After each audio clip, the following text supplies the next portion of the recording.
Hello everyone. Not much has changed since last week. This week I'm continuing on the same path. I'm using the same watercolor pad from Artists Loft. I have to admit, this paper actually it's starting to grow on me a little bit. I do love the texture. I've been enjoying the texture that it has, and specifically the size.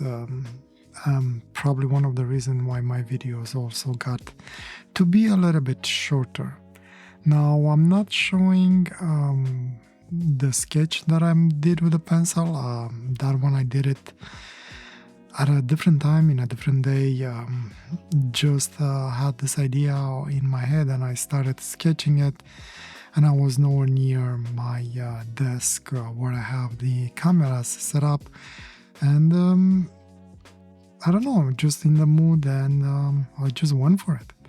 And it's been sitting like this for like 3 days, and today, by today, I mean Tuesday nights. Usually I start recording my stuff on Tuesday nights. And I just grabbed it. I still like the idea, and I just dived into sketching it, putting ink into it. Or inking it, I guess, not necessarily sketching it, since it was already in a sketch format by using the pencil. I did, as you probably see me already, I did erase the pencil lines this time around, only because I got carried with a pencil, and I almost did like a full drawing with the pencil, and I even had shadings and things like that, and it was interfering with the blackness of the ink. The ink was looking darker than it should. So after I just kind of, I guess, contoured the sketch that I had, I removed the pencil lines, and then went back into diving and letting myself carried around by the ink lines. I'm still on the original, I guess, ink that I put inside this fountain pen, which is again ink from Octopus, the black elephant. I'm surprised it lasted so long. It still creates challenges if I keep the nib exposed to air for too long. It does start to dry off, and I need to sometimes from time to time just push a little bit of ink through the feed just to get that nib wet.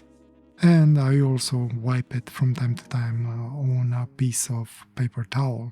But I got the hang of it, and I actually started making it work for me.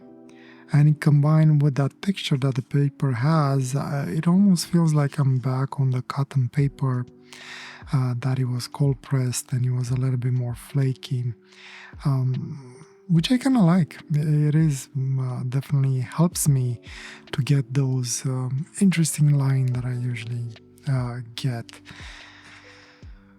Not much to say. I don't know what this character is. It definitely has more of a humanoid shape-ish to it, with a very evil gaze to it. When it came to colors, I decided to use mostly reds, with a little bit of orange as a background or behind the character.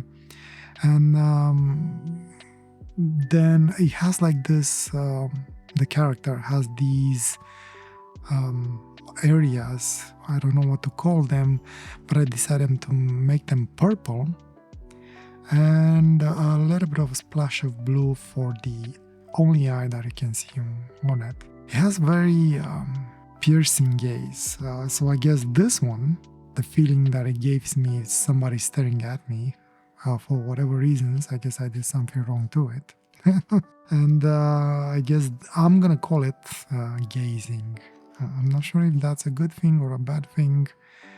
I don't know what to call them. I'm usually pretty bad with naming things. What would you call it if you would have a name for it? The end result, though, I do like it quite a lot.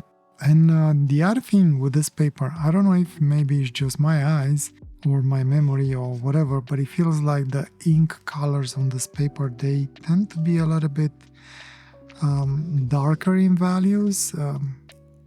Not necessarily more vibrant, but they definitely feel a little bit different than the previous watercolor pad that I worked on. And again, what I really like about this watercolor pad is that it is 4x6, and I did manage to grab, well, I didn't grab, I actually had one somewhere on a shelf and I just transferred the photos from it somewhere else. And now I have, I don't even know how many pages, maybe somewhere around 50, double-sided. So I have a place where to put these 4x6 drawings. They look pretty cool in a photo album, I'm not gonna lie. I like it. So yeah, I'm probably gonna stick with this format for a while. I might go back to the 5x7 format that I have.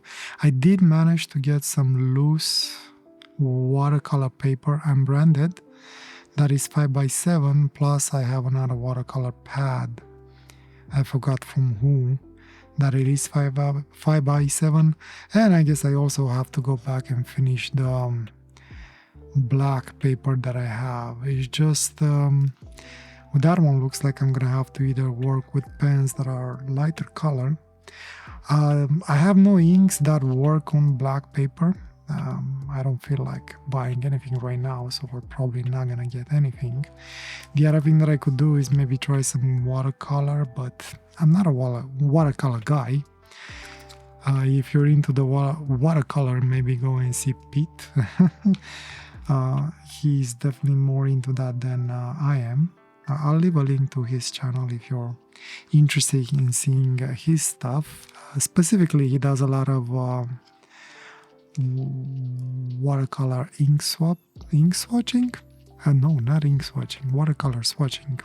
He's not with ink, he's not into ink, or at least not as much as I am.